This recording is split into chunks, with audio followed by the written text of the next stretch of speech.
Hi, Anthony. It's nice to be here with you. Well, I am a big fan of your work and what you're doing, so I'm really looking forward to this interview. I'm sorry Richard wasn't able to work his technology out to be able to host, but I'm happy to step in and interview you about your book, about your work as a soccer coach, and as a and as it applies to what we're doing here in the United States as well as Japan. Yeah, I'm glad to be here. Yeah, I'm here. I'm coming to you from my home in Tokyo. So, knock on wood that our technology holds up because I'm ocean apart. Yeah, absolutely. Well, I want to just dive in right away to the soccer starts at home movement. We're right in the middle of a quarantine globally, and parents and kids are closer together than they've ever been. And I think now is an even better time for parents all over the globe to know about the soccer starts at home movement. And from what I've found, this demographic that you've focused on um, has really been unattended to by the city, by the soccer federation, and even by soccer clubs. And so I wanted to uh, have you talk about that, how you got started, and how you discovered that this age group was really the key to changing soccer in America. Yeah, sure. Well, I'll first start out at the beginning, I guess, as much as I can. I wound up over in Japan. I played with a team here, Hitachi, which is in the J League now. I got out of playing, and then I quickly got into development. I focused on becoming a technical skills coach. You can see these pictures of me. There's usually always a ball at my feet, and there's a captive audience. I've gone around the country doing thousands of events, empowering kids to practice on their own. More or less the theme of one player, one ball. You know, the technical skills are the foundation of the sport of soccer, which you build all the other parts of the game on. And the reality is that a majority of kids that play soccer are technically poor. So if you address it and you start focusing on the foundation phase of the sport, well, that's always going to be the technical side. Now, after the technical side, hopefully, after players learn decent basic ball mastery skills, then the other parts of the game, the tactics, the systems, the formations, the positional play, being coached, winning and losing. So there's three distinct levels in our game. There's what's called the entry level. That's pre-team. That's before you start playing on a team. That's usually at the age of 6. Most kids cross over the line into organized play at the age of 6, first grade. Then once you cross over that line, you're in what's called the competitive level. You're competing now. You're playing on a team. Your team has training a couple of times a week. On the weekends, you're playing competitively, tournaments, leagues, what have you. There's winning, there's losing, there's positional play. And then the third tier is the elite level. That would be ODP, that would be ECNL, that would be DAs, which are development academies. And now today we've got MLS runs their own academies. That's the elite space. That's the professional elite space. So those are three distinct levels. Well, the level that gets the least attention, if not none, is the entry level. And so again, to go over what the entry level is, that's before you cross over the line into organized play. So that's where we are. That's where soccer starts at home is. Now you talked about how right now, of course, with this big coronavirus crisis that we have, and the quarantine and kids being, at home with their parents, you're seeing now online a lot of programs popping up. You see a lot of videos going online. This is a little bit different concept. That's basically taking soccer from outside and bringing it in because kids can't practice with their organized team. So the next best thing is practice on your own. We call that isolated training. That's one player, one ball, usually limited to no pressure. You're just tooling around, doing lots of exercises, and that's good. But where we're different is we're talking about a different age group. We're talking about 2, 3, 4, 5 year olds before they cross over that line into organized play, and the role that both the home plays along with the parents. Our program is basically focused on parents. It's not a soccer program necessarily. It's a developmental message that really says, and backed up by research and science, that basically the best players that are developed in the world and the countries that develop the best players, their cultures of development start much earlier than the rest of the world. So that's kind of a little introduction of what our program is. So it's really using the power of the parents to be able to get their child off to what we call a flying head start, so that when they show up to their first day of practice by age 6, that they're comfortable with the ball, they're confident with the ball, and basically they're ready to start learning the game. So there's a familiarity to, with a player with the ball, which manifests a lot of different things. When a child crosses over the line into organized play and they're comfortable with the ball, they're operating from a completely different level of understanding and just comfort level, right? The other thing is that you tend to find that the best players at any age are usually the most popular kids. Mm, So now they're getting confidence. It's mm, basically, this is well-being. mm. Um, and when I say popular, what I mean is it says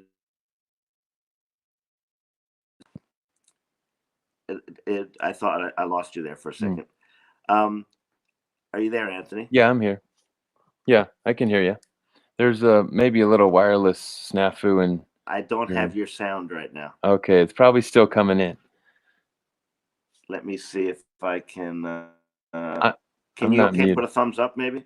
Yeah, I can hear you.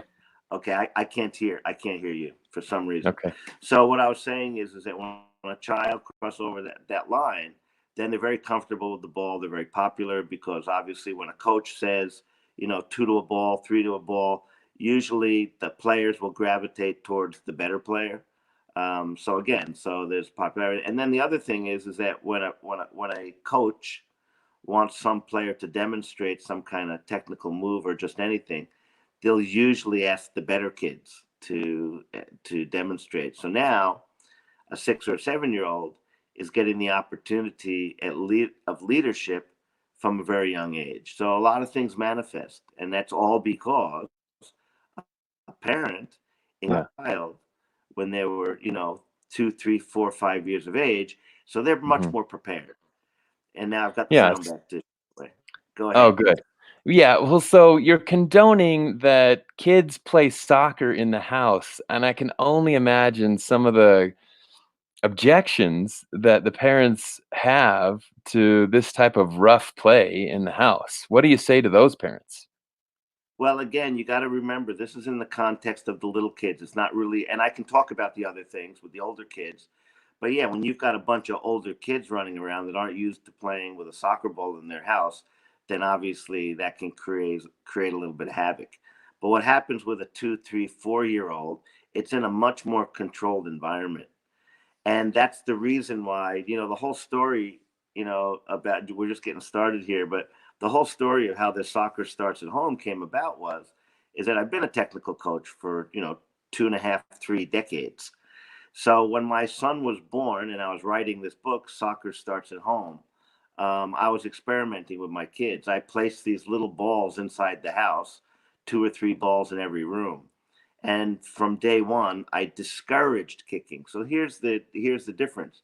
You're conditioning a 2, 3 year old. Anthony, there's a much big difference between working and conditioning a 2, 3, 4 year old that's never had a ball at their feet versus bringing the 10, 11, 12 year old in the house with a big ball because they can't practice outside. So these are completely different apples and oranges. So sticking with the whole concept of soccer starts at home with the little kid, Mhm. you're discouraging kicking. So Yeah. that's the whole point. The point is that the entry level of the sport is indeed kicking and shooting. So when you go out into a park on any given weekend around Denver or wherever you're living, you'll often find that those parks are filled with parents and little kids, and they're kicking the ball back and forth. They're lined up in front of a goal and they're shooting. So this is what we're trying to break down. We're trying to smash that belief and that perception that little kids, and again, it's a very, the book goes into it in very, very big detail. But the reality is that if you understand the approach from the people who should know better, and that's the soccer experts, there's been a lack of understanding of how young children develop. Hmm. So when they see the very good little 6, 7-year-old, they think lightning struck in a bottle. They just think, oh, this kid was born with this innate talent. Right. No, it's been developed. Yeah. So when I started studying and researching players from around the world, two very simple denominators. Hmm. One, they all started playing. I'm talking about the best of the best. We're talking Messi, Ronaldo, Iniesta, Modric. I mean, the best of the best. When you study them, the two common denominators are they all started playing around the home between the ages of 2 and 5, and the role Hmm. that the mother and the father played. That's it. Hmm. It's that simple, people. But yet, when you look at the way that the soccer community, the federations, the associations, the professionals, the way that most countries have what's called a national curriculum. Hmm. A national curriculum is designed to basically lump children into different phases of development. So the first time a child comes on the radar screen of a soccer association is between the ages of 6 and 9. They Hmm. call it the discovery phase, Hmm. and they build the characteristics of a 6 to 9-year-old. Here you go: lacks motor skills, short attention span, clumsy. So, what they recommend is play fun games related to soccer. Just roll the ball out, and somehow the kid's going to start playing like Messi or, Mia Hamm or Hmm. any of the players today, right? Alex Morgan, for example, right? Yeah. But so the reality is that the skill acquisition phase, the learning and teaching of skills, is organized from around the age of 9 or 10. They Hmm. call that the skill acquisition phase. That goes between 10 and 13. Hmm. So when I started researching for my book and studying, most countries believe that the teaching and learning of skills starts much later. So what we found, and we can talk a little bit in our research, and also coupling this together with Dr. John Ratey from Harvard Medical School, the neuroscientist who's one of the foremost neuropsychiatrists in the world, is that the soccer world has not caught up to what science already knows. And that is that technical skills are learned much earlier. That's the big takeaway. The Hmm. big takeaway from the whole thing, and the soccer starts at home, is that soccer skills should and could be learned at home. Hmm. Okay. And the role that parents play, because the role that parents play has been very misunderstood. In fact, in America, the role of parents, when you hear the word parents, that conjures up a lot of chaos. That conjures up, trouble. That conjures up the image of the crazy parent screaming from the sidelines. Yeah, because most parents don't understand development. So that's why anytime, what we're trying to do is we're trying to be culture warriors. We're trying to change a culture. There's 28 million American children under the age of 6 in the United States. That's the future. That's how you change a culture. You're Hmm. not going to necessarily change the culture of a kid that's 10, 11, 12 years of age. And the other reality is that the amount of influence that a parent has on a, 1, 2, 3, 4, 5, 6, 7, 8-year-old is much different than the influence that a parent has on the older age groups. So that's harnessing the power and the influence of a parent, Hmm. and getting that parent to understand their child's need for Yeah. parental approval. Hmm. Because, the reality is that for decades I was working with other people's kids because I hadn't had my own kids. So it wasn't until I had my own children and I started realizing that an infant baby, up until the age of 1, 2, 3, 4, they spend their entire life is inside the house. They're basically always being looked after. They can't be left alone. They can't be left out of the primary eye of the caretaker, right? So when I started realizing the amount of time that my kids were spending inside the living room. You know, we spend as parents hours and hours and hours, days and weeks and months, just sitting down, watching our kids, trying to get them to crawl, then trying to get them to stand, and then trying to get them to walk, and then trying to get them to talk. So there's a process there. So what I learned was is that by putting these little balls in the home and with a little bit of knowledge, because I'm a technical coach, but now we're trying to pass on this methodology to parents as well, and empowering parents, and then understanding that child's craving and need for a parent's parental approval and attention. So for a long time, I did this work with my kids and I videotaped them. So I've got a library of videos that span not just.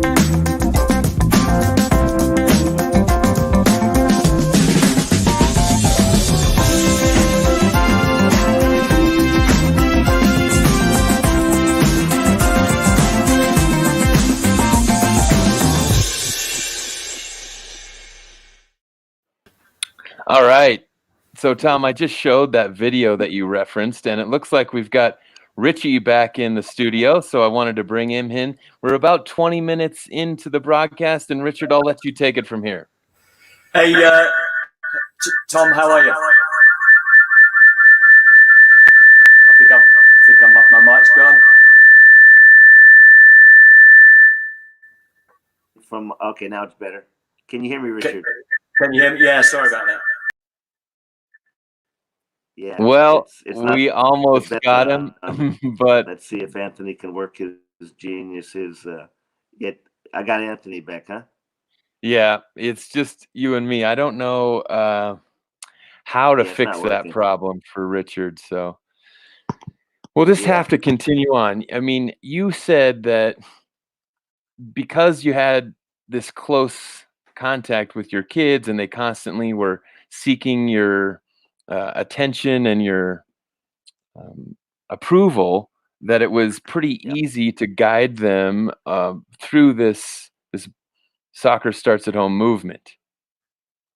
Well, let me explain a little of the science behind it, and this is where the work with and the so when I was writing that book, when I was just finishing up, I wrote it with a professional writer, Fred Varco, and when we were finishing up the book, I was contacted by Dr. John Ratey, Harvard Medical Associate Professor of Neuropsychiatry. He's written a dozen books, one notably called Spark.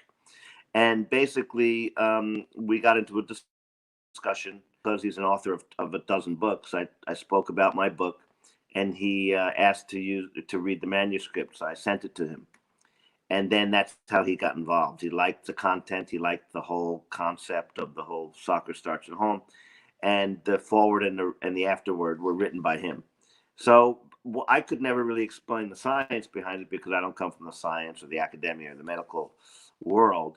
But now I can understand it. So a lot of that work, although the video that you showed was my son outside, we've got tons and tons and tons of other videos of my kids playing inside. So what happens is that the house becomes a very important developmental tool, so to speak. So again, talking about that need for a child's or that parent's understanding of the child's need for parental approval, what it does is, first of all, playing inside and around the house is what's considered a very safe, protective environment, away from ridicule. And that child's need of wanting to please the parent, that creates a chemical electrical process in the brain or in the head, which is emotions. So when you can create an emotionally charged environment, that's where deep learning and long-term memory takes place. So when I started to realize that power of what was happening inside the house, and my son always wanting my attention, always looking for praise, seeking approval, and attention, I was supercharging the environment, where again, long-term memory and long-term development starts happening. So think of it as though a child is uploading those technical skills into their brain to be used later in a very automated, unconscious way. So that's the big gift that we try to give to parents, is get parents to understand the ball is basically like a book. Think of it along these lines. And when I say a book, is that, every day you might put 10 or 15, 20, 30 minutes aside to read to your child every evening. It's the same thing with the ball. Basically introducing that small ball and then setting time aside to play with your child is going to give your kid a giant head start. And that's what we're looking to do, right? We want our kids to have a head start no matter what it is that they're doing. And the other good thing is that parents don't have to have, played at a very high sophisticated level or even have played ever before in their life to be able to understand this concept. We've had people read our book or come to one of our events or read some of our interviews that put strategies in place for their kids. And I've got videos of their kids that are just as good or better than my kids are. So we know this isn't just Tom Byer's kids, it's basically anybody. So that's a little bit of the background about the methodology and the philosophy and the background of why it works inside the house so well.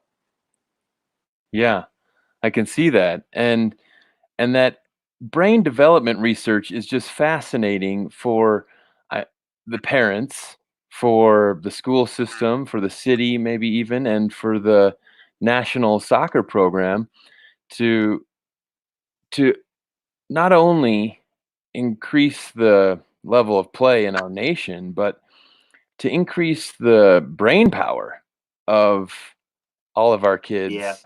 Um, I, I would think it would be something that would be higher up on the radar for that a lot of parents with young kids. well, here, let me go a little bit even more deeper into it. So the neuroscience guys are much smarter than I am. I can tell you that. Um, so basically, the part of the brain that's responsible for this ball mastery um, is what's called the cerebellum. The brain's divided up into many different. You've got prefrontal cortex. You've got lots of different parts of the brain. And again, I don't profess to be a brain expert, but Dr. John Ratey is. Now, so the cerebellum, the part of the brain, is basically been understood to be responsible for balance, rhythm, for foot coordination, blah blah blah. But now, and again, here's the other gift that I give to parents is that the neuroscience guys, through technology and just neuroscience, have understood that the cerebellum is responsible for much more. So what is it? The cerebellum is responsible for thinking, remembering, controlling emotions. Very, very important, especially for small child, decision making, reading. So the neuroscience guys are telling us, is that the knock-on effect for kids that are working with a small ball in around the house, setting time aside, not chaotically kicking it and chasing it around the room or outside in the field, chasing it around, but that composure, that controlling the emotions, that basically one player, one ball, not having to fight with three or four other kids for a ball. That's well-being. That's control. The kids have many different types of emotion. Imagine now, parents, ball mastery is a cerebral practice training of the brain is organizing in a Mhm. certain way based upon that ball mastery exercises that are going on. So this has very, very wide consequences. And when I speak with Dr. Ratey over, many conversations that I've had with him, he's told me, listen, we're not so interested in developing great soccer players, but you have to understand, Tom, that he told me one day, and I wrote this down. He said, what you've discovered is the fountain of wisdom. And then he went further. He said, what you figured out is that, and this is again a little bit of science, anytime that a child can learn a skill, let alone a soccer skill with a ball at their feet, that's a big deal. That's a child telling a parent, I can do it, mom, I can do it, daddy. They're empowered, they have self-belief, self-esteem, they have confidence, and those are massive by the age of 6. By the age of 6. So what Dr. Ratey's saying also is that that's like good well-being. That's self-belief that a child can take into the classroom when they take a math test or a science Mm-hmm. test, or no matter what they're doing. Mm-hmm. So, I work with the Houston Dynamo in the Major League Soccer, and I have a 3-year contract with them, and they fly me in every quarter. Yeah, picture right up here on the screen. See, look at this man. And every time I go there, there's different things that we're doing. I've already been going there for over a year, but the reason I'm bringing it up is because during one of my last visits, we were invited to the Houston City Mayor's office to meet with the Director of Education. And we basically had an opportunity to show a short presentation. Um, there's Richard. I see Richard back there. How is the vocals on this one, gentlemen? Hi, Tom. Hi, how you doing? Yeah, very You're good, looking thank good you. there. You're looking Yeah, good and now there. sound pretty good too. Yeah. Hi, everyone. You're back. You're back in action here. I don't know how much of a opportunity you've had to listen to the story and stuff. Oh, Tom, I've listened to everything while I was on my hands and knees trying to get the audio side of it. So I pretty much heard everything. So if you want to continue where you just left off, mate, and I'll jump in, my friend. Welcome, Tom. Okay, great. So what I was going over is that I'm going over kind of the neuroscience part on, and again, I don't profess to be an expert in neuroscience, but when I was writing the book Soccer Starts at Home and got involved with Dr. John Ratey, one of the foremost neuropsychiatrists in the world from Harvard, we were able to now put a little bit of science behind why things were working inside my living room with my 2, 3, 4, 5-year-old. Sure. I could see the amount of attention and the interest in the ball science. So I've been going over the kind of the science to recap, because it is very important, is that when you're playing inside a home, that's considered a very safe, protective environment away from ridicule, where a kid can fail or do whatever they want to do. But more importantly, it's that parents' understanding for the child's need for parental approval that creates that electrical chemical process, which is emotions, right? So we even took it one step further. That was kind of the first phase. But then again, learning and studying and understanding and being around Dr. Ratey, and some of these other guys that I've got a guy who's a real specialist in neurology too, Michel Brunwitz, from Belgium, and just learning from these guys, and then and then figuring out that kind of aha moment in soccer or football development where you start connecting some dots, and then I started realizing that the role that the parents play is really underserved. That most football or soccer organizations didn't understand that connection. So again, getting back to that neuroscience of the neuroscience guys understanding that the cerebellum, which is responsible for the ball mastery and those executive functions of the brain, that the big breakthrough in today's neuropsychiatry is that there's a breakthrough, and they understand more about the cerebellum in the brain today than they did in the last 10,000 years because of fMRIing and all of the research and technology that we have. But now they've taken it another step forward and figured out that this ball mastery also has another knock-on effect, and that is that the cerebellum is responsible for thinking, for remembering, for controlling emotions, decision-making, reading. Breakthrough, right? Because now when we go around, and what I was explaining was my work with the Houston Dynamo, because I have a 3-year contract with them. They fly me in from Tokyo, from my home to Houston every quarter. And the last trip, we basically had a meeting with the Houston mayor's office, and they put me in front of the director. She loved the program so much that we're now devising a pilot program for one of her 17 school districts. She's basically said to us, here, we've got 17 school districts. And what does a school district mean? Well, that's where the early learning centers are. That's where, they oversee what's happening in preschools, in kindergartens, in all schools, first grade, second grade.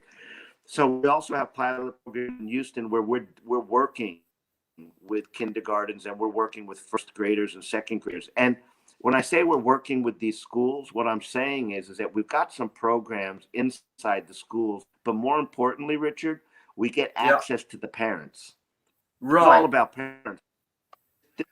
This program of Soccer Starts at Home doesn't fall in the context of a teen. This falls in the context of families.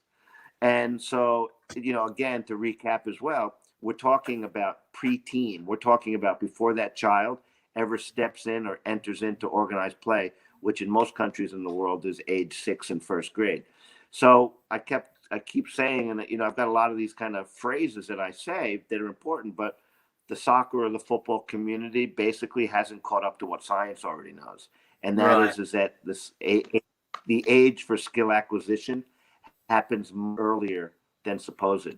And to give a plug, I watched before I knew I was going to do this with you. I watched your interview with Mike Freitag for your coaching for, and Mike's a huge supporter of ours. I don't know if you know, but I was out to Denver.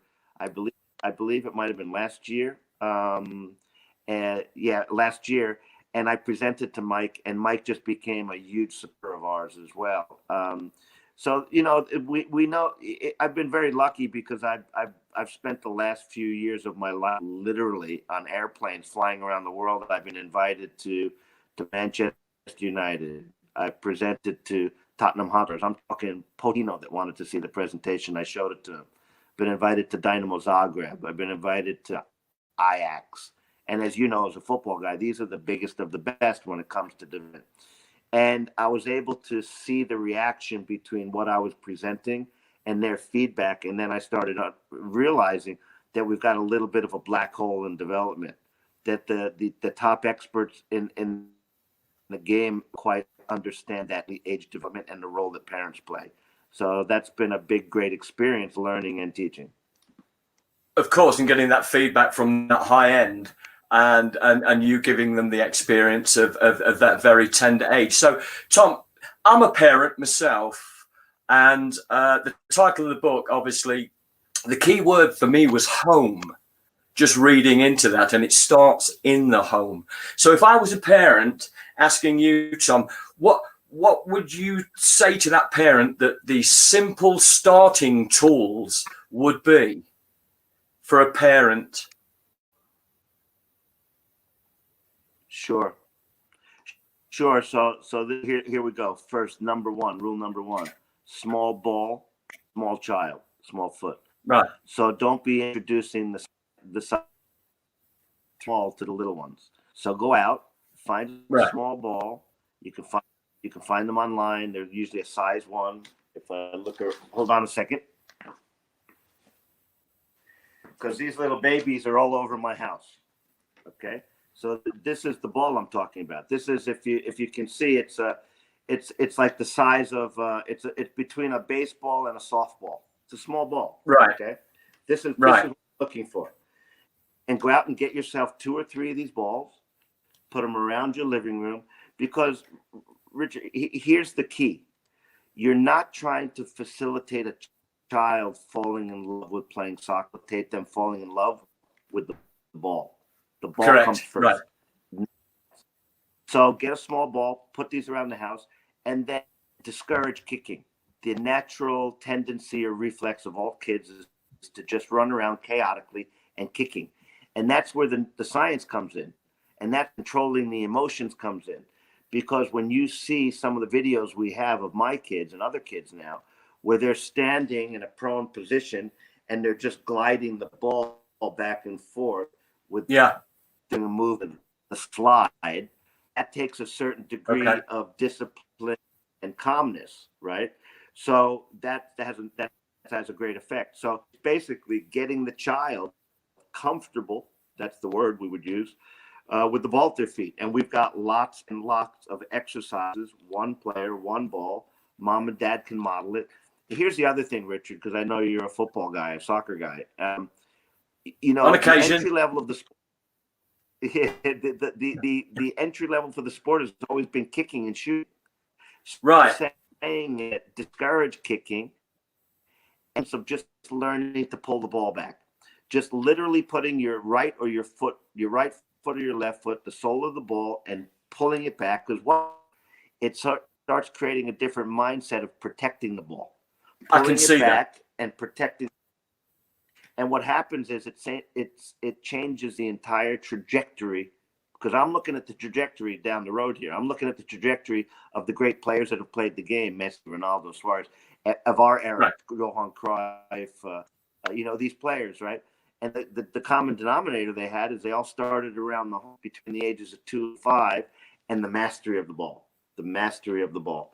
And so this can happen at these young ages. This can happen so what I'm trying to do when I go around the world with a presentation, I basically have a presentation that's very heavy on videos, taking people through, and I'm showing them how the transformation happens between 1, 2, 3, 4, and then showing the transformation of my kids playing in games with full pressure now. Okay. And right. That's very important, because as you know, accepted in the football or the soccer community, you can't just show a kid running around playing in a living room. You've got to show, well, how does this happen under full pressure? So over kicking, we're looking at manipulation. Is that correct? Would you say more manipulation?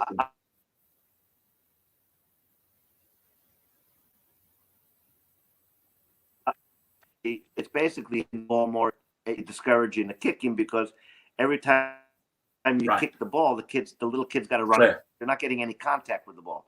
And again, that's also this whole idea of having an intention behind it. So most kids are being conditioned from a young age to just kick the ball all the time, and there's no intention. But then later on, everybody wants to play the Barcelona way, Ajax way, and the kid has no technical ability. So how can you solve something tactically when you can't do it technically? And that's where we fall into this catch-22, where the older the child gets and the more advanced, then the coach is trying to teach a system, attack the wall. Tom, have you seen a difference in between working the ball indoors to outdoors? Is there a difference in the environment? Yeah, I mean, again, you got to remember, we're talking about very tiny kids, right? 2, 3 years of age. So when you're inside a home, that's a very safe, protective environment. And that's a very easy environment to control as well. Depending upon how big the house is, you've got that amount of space. So now this isn't to say that outside as well, because you can see videos of my own kids outside, but a majority of the work happens inside the home, majority of the work, because kids are playing. So think of it this way. Basically, this becomes the favorite toy. Toy. And, it's funny because you see this logo here. It's the Bundesliga, because I literally got this ball from the German Bundesliga. They wanted to see my presentation. I showed it to them, and they just happened to bring me a ball as a gift. And this is one of the balls that's in my home. But yeah, there's a big difference, because it's a much more controlled environment. There's not a lot of distractions. As soon as you go outside with a little kid, they're looking around, they're distracted, they're playing a car or a person. That's why the house became such a great developmental tool and place to do it. Tom, have you noticed because you're world traveled, as you mentioned earlier, have you noticed a difference in the cultural focus from, Japan, China to Europe to the US, South America? Is there a different focus in the culture of that program? Yeah, of course. I mean, the reality is that, if you look at it, put it this way, approach it in this way. FIFA has 211 member association countries. Only 8 have won a World Cup. Uruguay, Argentina, Brazil, Germany, Spain, Italy, France, and England. That's it, 8. So those are what I call the real football cultures of the world. Now, the big difference, there's huge differences in going to a real football culture versus non-football culture. They're marinated in the game in those countries. Most kids in America play, but they don't watch. They don't study it. They don't talk about it. So when you go, as you know, because you're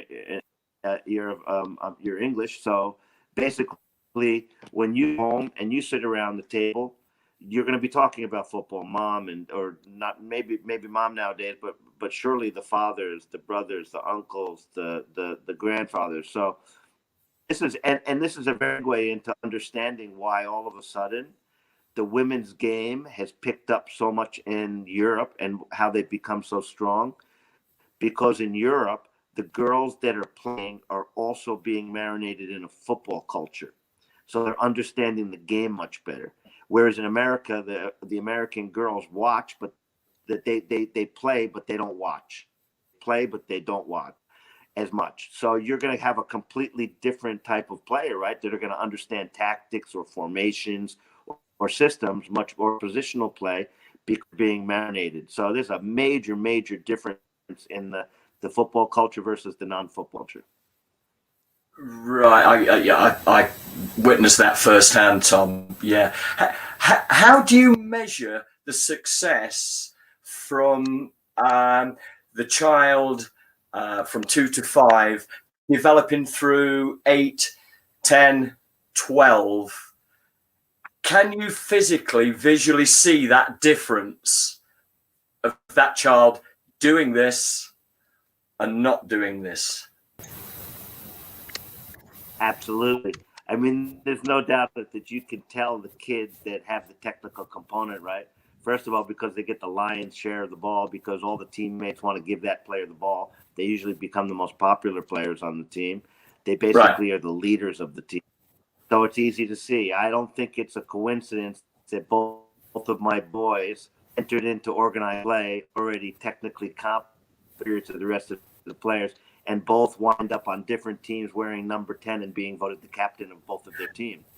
So you see that there's a certain things manifest, and it's pretty easy to pick out better technical kids that are easy to see the transformation.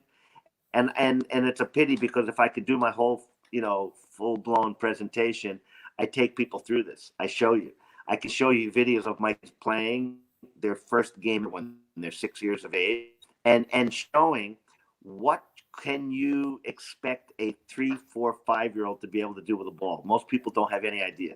Or what's the difference between can do and a 6 or a 7-year-old. And then once they get into the game, they create more space. How do they become, because of ball mastery, they become the best passers. They become the best receivers. They have the best first touch.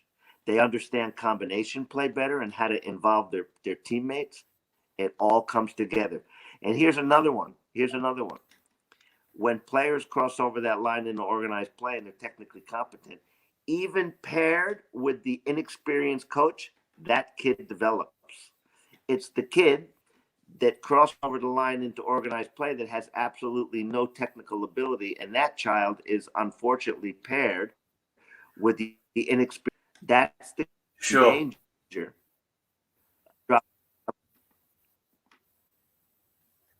Tom, how big is that gap from working that system at a younger age to not doing it and entering organized, soccer? How big is that gap, and can you get it back?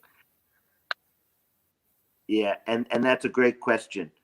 So here's when gaps. This is what we put it in the context. The gap between the very best, unless we're talking about 8, 9, 10 years old, the gap between the very best young player and the least like the Pacific Ocean, it's too big.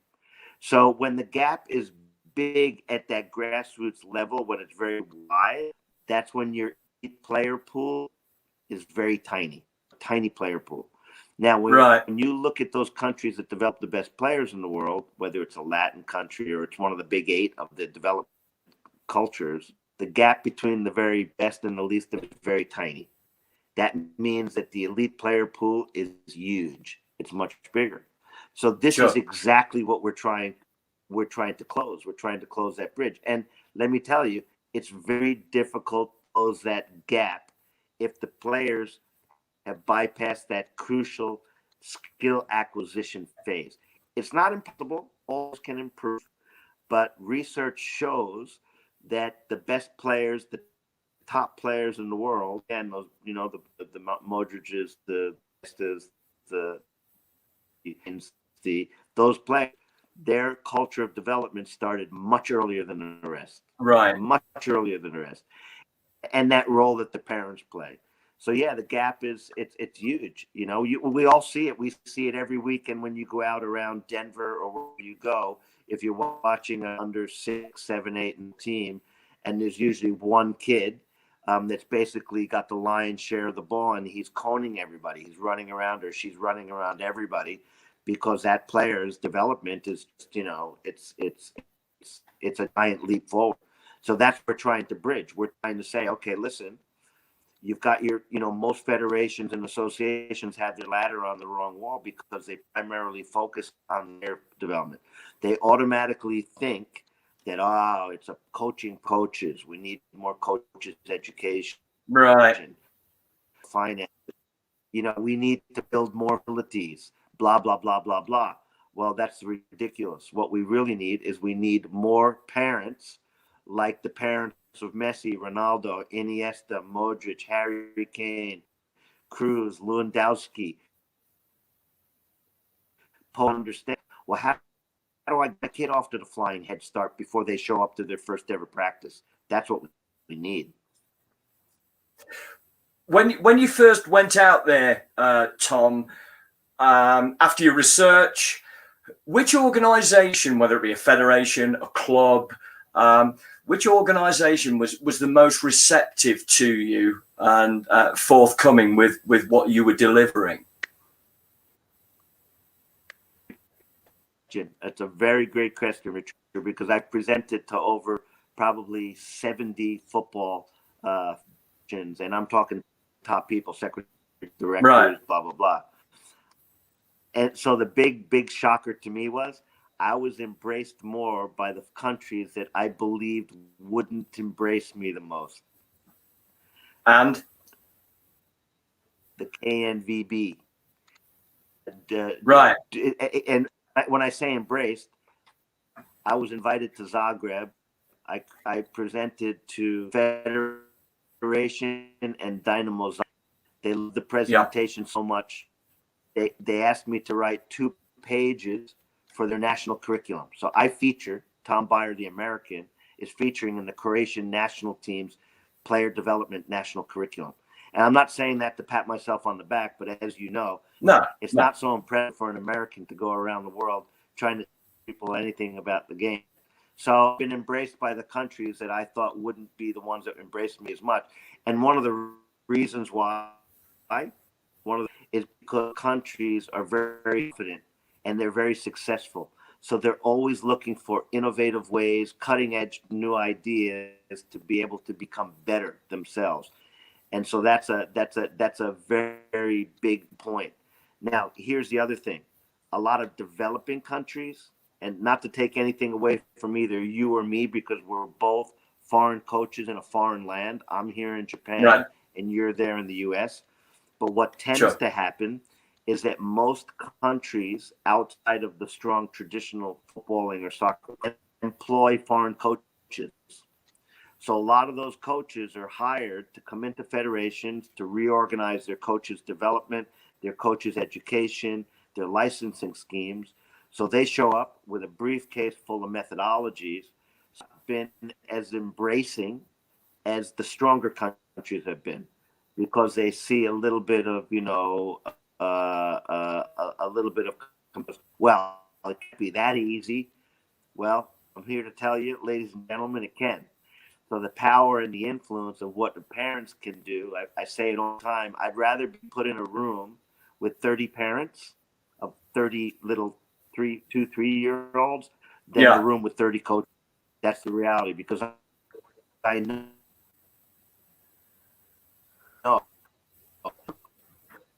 for impact getting a paid players. Now my whole thing is put me in a room 500 parents from Denver, the city that I'm operating,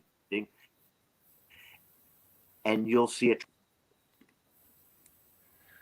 Hey guys, we're about to run out of time, so I just wanted to let you know that we just have a few minutes left to go. So, Hey, Tom, maybe we could do this again and go a little bit more in depth. I do apologize for the audio.